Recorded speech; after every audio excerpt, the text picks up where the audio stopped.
Good morning, students. Welcome to my YouTube channel.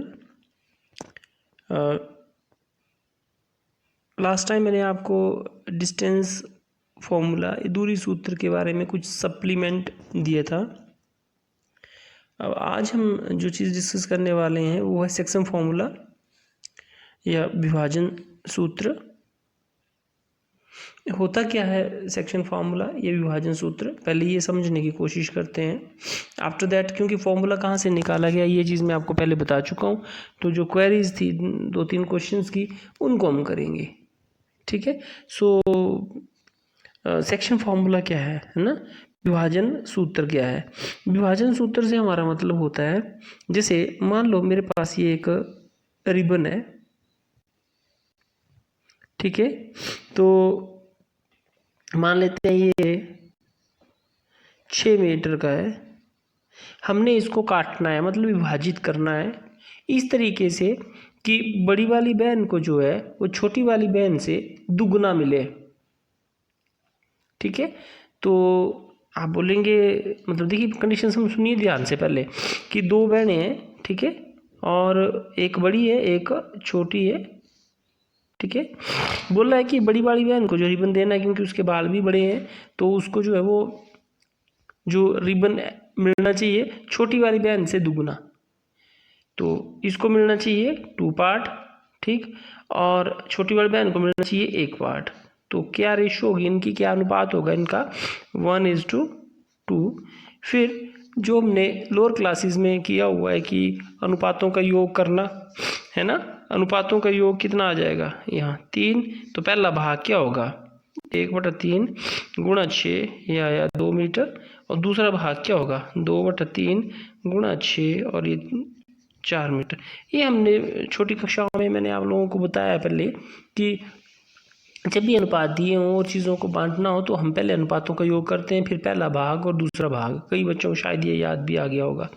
तो बोलने का मतलब ये है कि जब भी हमने किसी, जैसे रिबन ही हो गया, या किसी वस्तु को विभाजित करना है, 2 बराबर भागों में बांटना है, तो हमें उसका अनुपात, उसकी एक तो लंबाई पता होनी चाहिए, लंबाई क्या है, और एक किस अनुपात में हमने बांटना है ये पता होना चाहिए। ठीक है, अब देखिए जब हम 1 डायमेंशन की बात करते हैं, एक रिबन की बात कर रहे हैं, तब तो ये ठीक है, लेकिन जब हम एक कमरे में पड़ी हुई वस्तु को देखते हैं तो क्या होगा। ठीक है, देखिए मान लीजिए हमारे पास यह कोई एक रोड है जो फर्श में पड़ी हुई है, और इसके जो निर्देशांक हैं वो मान लेते हैं इसके हैं x1 x2 sorry x1 y1, और जो इसके निर्देशांक है वो है x2 y2। ठीक है, और इसका जो विभाजन है वो हमने करना है किस अनुपात में, m1 अनुपात m2 में। ठीक है, तो जहाँ 2 टुकड़े होंगे, मान लो इस पॉइंट पे इसका वो विभाजन हो जाता है, और इस बिंदु के भी कोई निर्देशांक होंगे, वो मान लेते हैं हम x y, तो आपके पास कुछ इस तरह का जो समतल होगा, जो प्लेन होगा, उसका कार्टेशियन जो सिस्टम है, जो निर्देशांक ज्यामिति है, उसमें हमारे पास कुछ इस तरह से निर्देशों के साथ जो की पिक्चर हमारे सामने आएगी।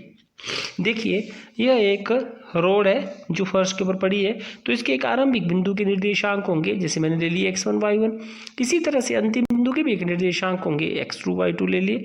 अब मैं ये बोल रहा, मैंने आपको बोला कि जब भी हमने वस्तु को बांटना है तो उसका कुछ एक रेशो होती है, जैसे मैंने ये बड़ी बहन और छोटी बहन का एग्जाम्पल आपको दिया था 1:2 रेशो का।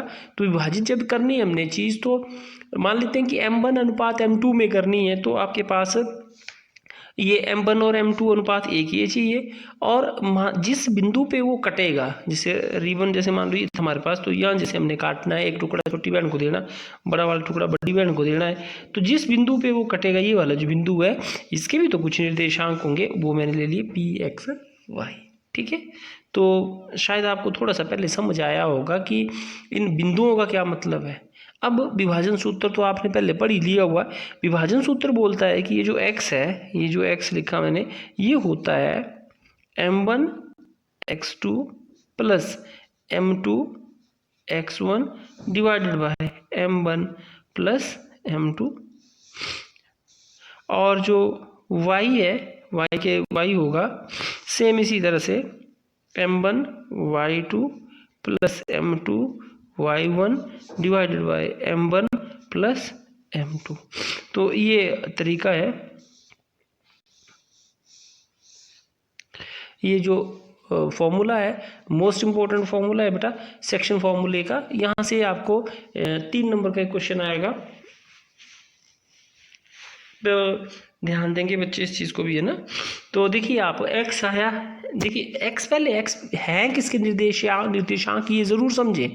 ये उस बिंदु के निर्देशांक है जहाँ आपकी वस्तु विभाजित होगी। ये x y जो है x1 y1 किसके हैं, ये इनके वस्तु के रखने के आरंभिक और अंतिम बिंदु हैं। m1 m2 क्या है, वो रेशो है, अनुपात है वो, ठीक है।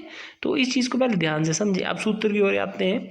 सूत्र है आपके पास, सूत्र है x equal to m1 x2 plus m2 x1 divided by m1 plus m2, ठीक है। दूसरा y के निर्देशांक, जो ये बिंदु है y, इसका y के निर्देशांक होंगे m1 y2 divided by m2 y1 sorry plus m2 y1 divided by m1 plus m2। तो ये निर्देशांक, ये हमारे पास सूत्र है। सूत्र को अगर आप ध्यान से देखेंगे तो आप पाएंगे कि प्रत्येक सूत्र में एक x बिंदु है, एक m1 है, x2 है, m2 है, x1 है। कितने बिंदु चाहिए, 1 2 3 4 5। फॉर्मूले में 5 बिंदुओं की आवश्यकता है ना। तो आपको कोई भी 4 जो होंगे वो हर एक क्वेश्चन में दिए होंगे और 5वां आपने निकालना है। ये तरीका रहेगा, ठीक है। 4 बिंदु दिए उन्हें 5वां निकालना है। यहाँ भी ऐसे होगा, 4 दिए होंगे 5वां निकालना होगा इस वाले में, ठीक है। सो पहले क्वेश्चन में आते हैं। अब हम लोग उस बिंदु के निर्देशांक ज्ञात कीजिए जो बिंदुओं को, देखिए बड़ा सही सा क्वेश्चन था। जो बिंदुओं बोला है, उस कोई एक बिंदु है, यहाँ देखिए एक बिंदु है, इसके निर्देशांक है -1,7 और कोई आगे एक बिंदु है, ये 4,-3 बोला। उस इसके वैसे नीचे की ओर होना था, ये दिख रहा है इसमें ना, ये कुछ ये इस तरह से होगा ये, और ये 4,-3 बोला। इसको विभाजित करने वाले, इसको विभाजित करना है किस अनुपात में, 2:3 में। मान लेते हैं वो बिंदु P है जहाँ ये विभाजित होगा और इसके निर्देशांक जो है वो x y है।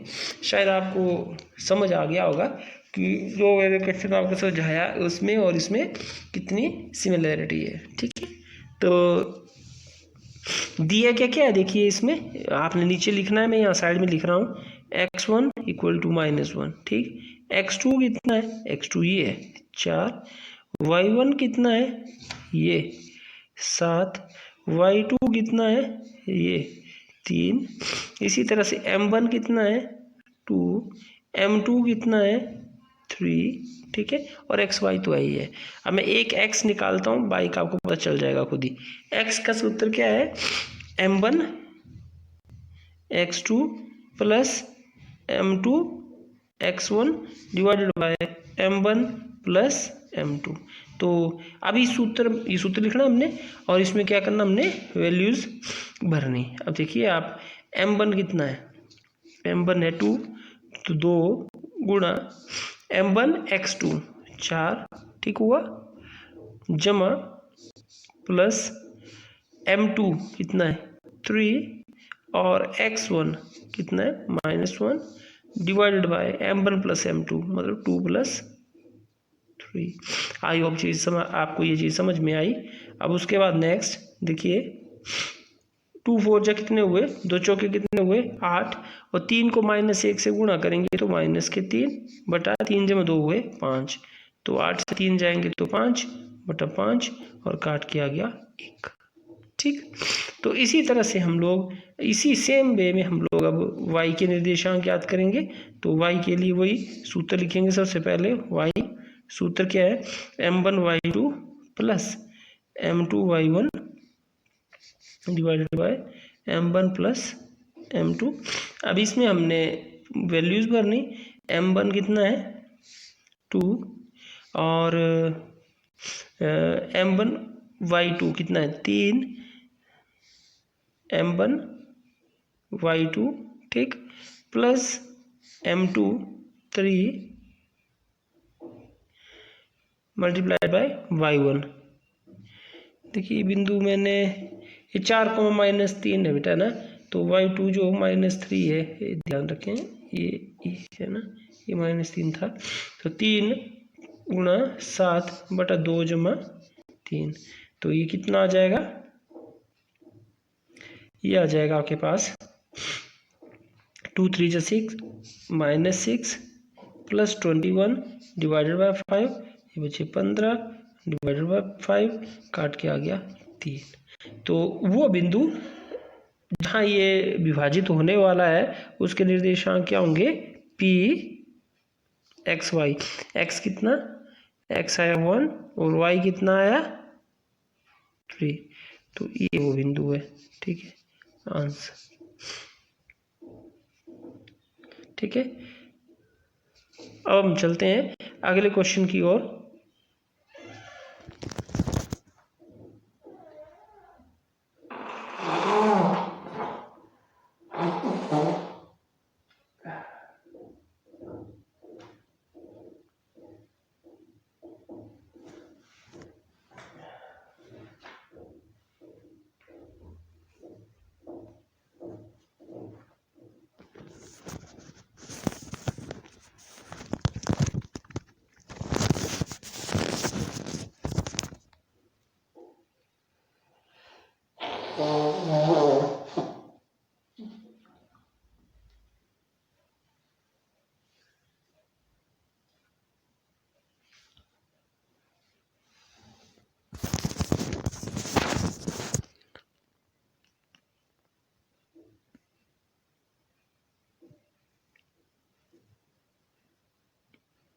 आठवां क्वेश्चन देखेंगे बच्चे।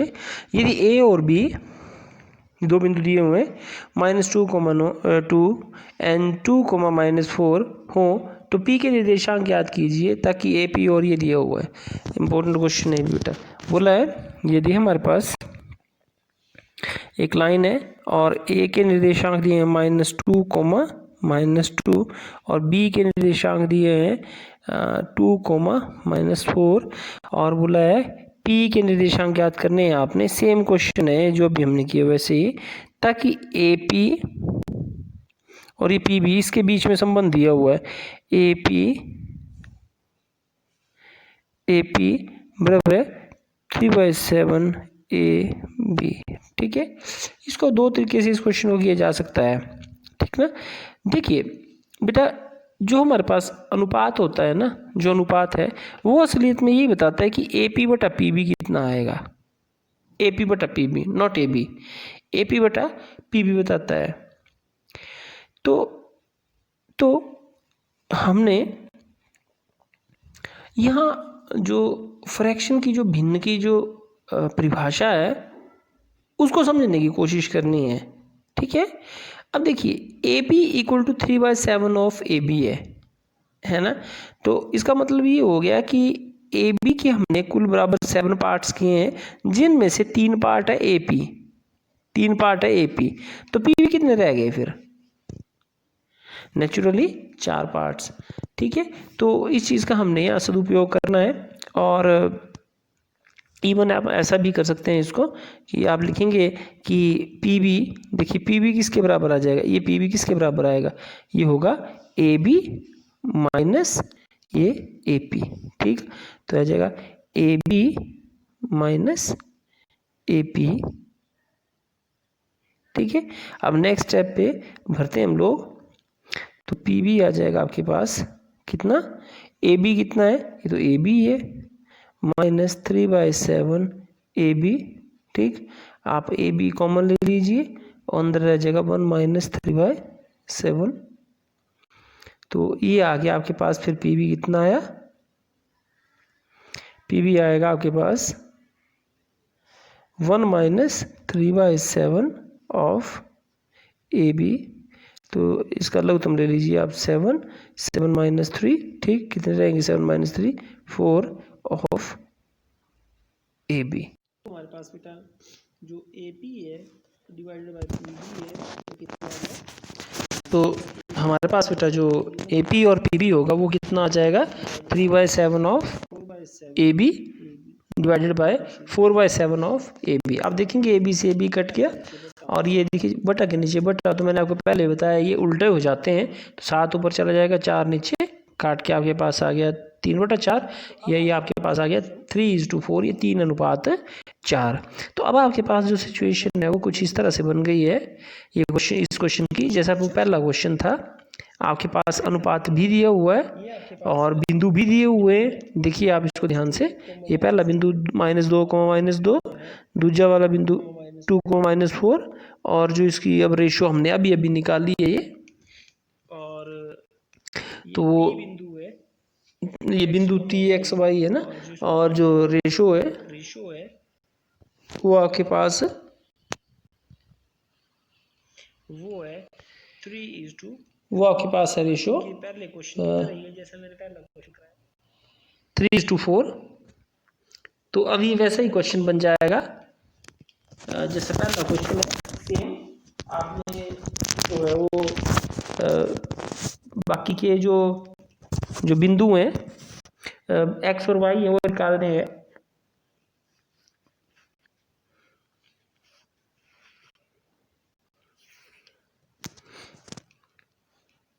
ठीक, M1 और M2 भी आपके पास आ गया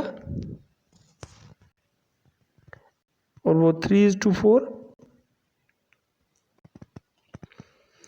अब हम अगले क्वेश्चन की ओर बढ़ रहे हैं, वो 9वां क्वेश्चन। तो 9वें क्वेश्चन में क्या है बेटा, ए और बी को आपने 4 भागों में बांटना है। तो ए और बी को 4 भागों में कैसे बांटेंगे हम पहले ये समझते हैं। देखिए ए और बी का आधा हो गया a जमा b बटा 2, इसी तरह से a और a जमा b बटा 2 का आधा हो जाएगा, इसी तरह से a जमा b बटा 2 और b का आधा हो जाएगा,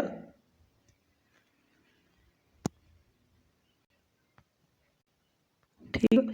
तो आपके पास कितने बिंदु बन गए, अब आपके पास बन गए 4। कैसे, देखिए ये बिंदु तो 5 है और इसके बीच में आपके पास देखना टुकड़े कहाँ से बनेंगे, एक ये वाला, दूसरे आगे वाला, एक और ये हो गया। एक और तरीका भी है इस क्वेश्चन को करने का, वो ये है कि आप 1:1 लेंगे पहले तो मध्य बिंदु आ जाएगा, फिर 1:1 रेशियो लेकर के अगले बिंदु भी निकालने हैं। तो दोनों तरीकों से वैसे ये क्वेश्चन हो सकता है, आपको जैसा अच्छा लगे। एक वे मैं आपको और बताना चाहता हूँ, जैसे इसमें एक क्वेश्चन है, question number 7, most important question है आपकी बुक का, बहुत ही ईजी क्वेश्चन है, बहुत बार आता है ये क्वेश्चन। तो थोड़ा सा हम देखने की कोशिश करते हैं कि आपका जो विभाजन सूत्र है वो किस तरह से काम करता है। आप जानते हैं विभाजन सूत्र क्या है बेटा, x = m1x1 plus m1x2 plus m2x1 divided by m1 plus m2। अब आप देखिए, अगर हमने किसी वस्तु को 2 बराबर भागों में बांटना है, मतलब अनुपात कितना है, 1:1 रखना है हमने, अनुपात यदि 1:1 रखना है तो इसका मतलब होगा m1 भी 1 होगा और m2 भी 1 होगा, दोनों 1:1। तो अगर दोनों की 1:1 वैल्यू भरेंगे तो आपके पास x कितना आ जाएगा, x2 plus x1 divided bye 2। बोलने का मतलब x निर्देशांक जो होंगे बेटा, जो x1 और x2 निर्देशांक दिए हैं उनका आधा करना। इसी तरह से y निर्देशांक होंगे, y भी y1 प्लस y2 होगा। जैसे ये क्वेश्चन दिया है, क्वेश्चन नंबर 7वां जो है, इसमें आपके पास एक वृत्त दिया है ना, और वृत्त का जो केंद्र बिंदु वो भी दिया हुआ है, ये 2, -3, ठीक है। तो 2, -3 और ये b और a के जो है इसमें निर्देशांक दिए हुए हैं। तो देखिए आप बड़ी आसानी से आपके पास ये हाँ, ठीक। तो आपके पास जो है वो निर्देशांक दिए हैं बेटा, बड़ा इजी सा है। देखिए क्योंकि आप लिखेंगे इसमें कि केंद्र जो होता है वो व्यास का मध्य बिंदु होता है, तो 2 किसके बराबर आ जाएगा, 2 आ जाएगा आपके पास ये जमा ये है ना, x1 प्लस x2, तो 1 प्लस x डिवाइडेड बाय 2। इसी तरह से ये देखिए -3 किसके बराबर आ जाएगा, 4 + y है ना, तो -3 = 4 + y डिवाइडेड बाय 2। तो अब यहाँ से आपके पास x का मान निकल आएगा, यहाँ से y का मान। ठीक है, कैसे, एक निकाल के दिखाता हूँ मैं आपको।